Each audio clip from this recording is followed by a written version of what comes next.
else still in the Seattle area and see if there's any voice recognition from the family that we still believe it lives in the wild and Lolita. And he said that Arthur Hertz turned him down. He asked me if I would go see him. So I made an appointment with Arthur Hertz. He didn't know what it was about.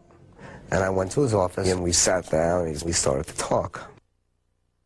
And I noticed right away, right behind him, was a picture of him and Lolita.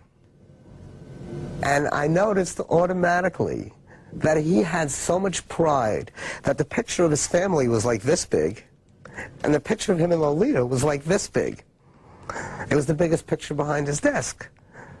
And so right away something happened to me. I knew that Arthur Hertz loved Lolita. There was no question in my mind about it.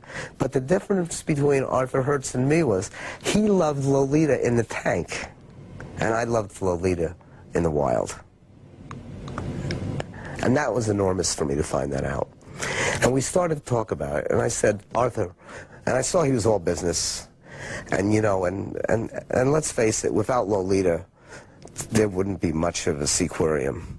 And I tried to approach him in terms of what he was doing, and I said, and I'm a promotional guy. I publish a magazine, I run events and parties, and I know what makes press, and I'm pretty good at that stuff.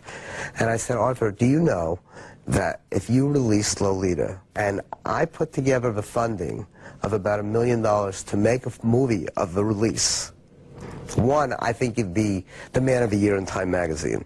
Two, I think you could build a big IMAX cinema right on the site and show this film of how Lolita got released, and you could continually update it and everything. And I came up with all these ideas. And I said, three, I know your insurance policy on Lolita is only $1 million. We'll buy her for $1 million, because she's going to die in the tank one morning. It could be tomorrow, it could be whatever, but it's going to happen. And he was so uninto it, and so unresponsive to it, and so closed-minded about everything. And before the meeting was over, he pretty much threw me out of his office. Because I just kept going. I wouldn't stop. Because I knew that, like, now that he knew where I was, he wasn't going to meet with me again. That was, like, my one and only meeting with him. And I tried everything. And I left him, and I threatened him, and I said that we were going to put together a campaign in our magazine about the release of Lolita. And I said, I'm going to spend the next 2 or 3 years on this. And immediately afterwards, we started a whole campaign. I devoted a great part of 2 years of my life. I made a 2-year commitment where my magazine, my business, my media contacts, my clients, my celebrity friends, people like Richard Donner, who did the Superman movies, and a whole lot of other people. I got Sylvester Stallone. I got like a whole lot of people who involved in this thing in a big, big way for 2 years to put so much pressure on this guy.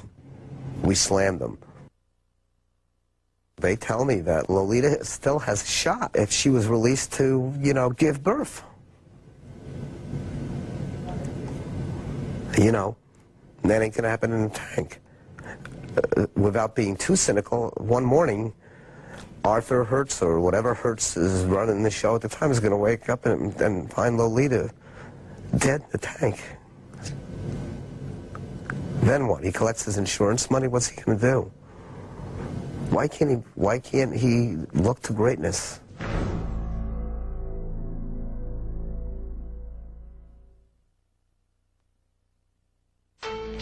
About the same time that Power's campaign was launched, school children from around the world united to form Lolita's Legion, a global internet campaign focused on her release. Thousands of letters swamped the Seaquarium mailbox, but Hertz still wouldn't budge.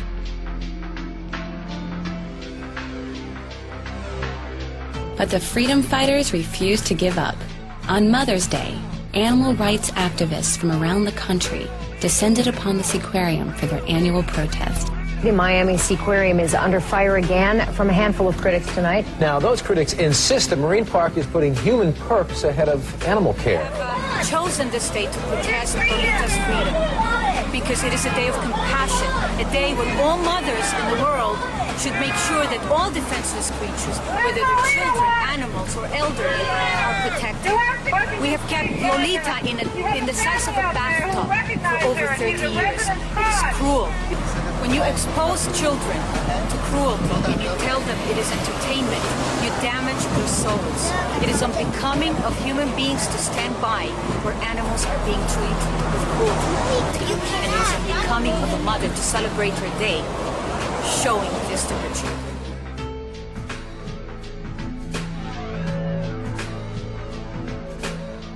They are literally captive creatures of a beast, the captivity industry, and they're not going to let these animals go. And that's a hard thing to understand. The only thing you can do is close or kill the facility to stop the killing.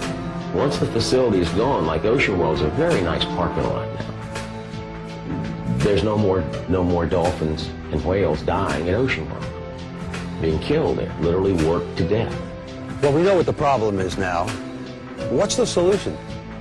How do we fix this? This is a billion-dollar industry, and it's based on supply and demand, just like any other product. If we can educate the consumers and they become responsible, perhaps they won't buy a ticket. And that's the solution. Don't buy a ticket. That's the best peaceful, nonviolent way to beat this industry.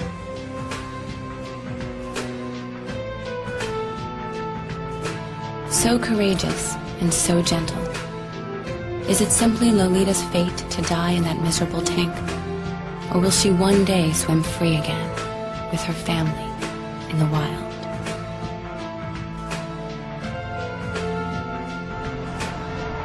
Removed from universal nature, civilized man surveys the animal kingdom through the foggy glass of his limited knowledge and perceives a whole image distorted. Upon our pedestal, we patronize them for their tragic fate of having taken form so far below our own. We use them as a resource and exploit them for profit, and therein we err, and greatly err, for the animal is not measurable by man. They are not inferiors or underlings. They are other nations, caught with our own in the net of life. As intelligent, rational beings, we have a moral obligation to cherish and respect all life. Until we do, Lolita, like so many others, will remain a slave to entertainment.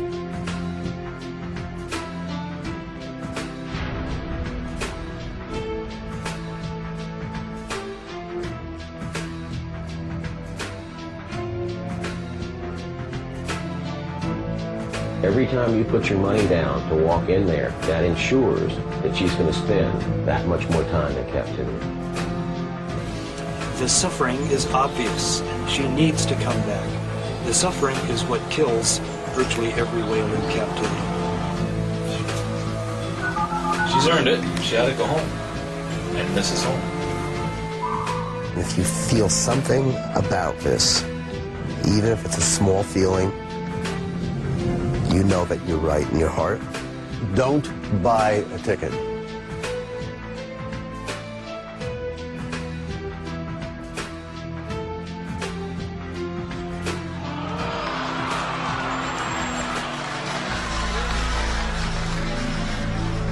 You don't think Lolita's happy here? Why would anybody be happy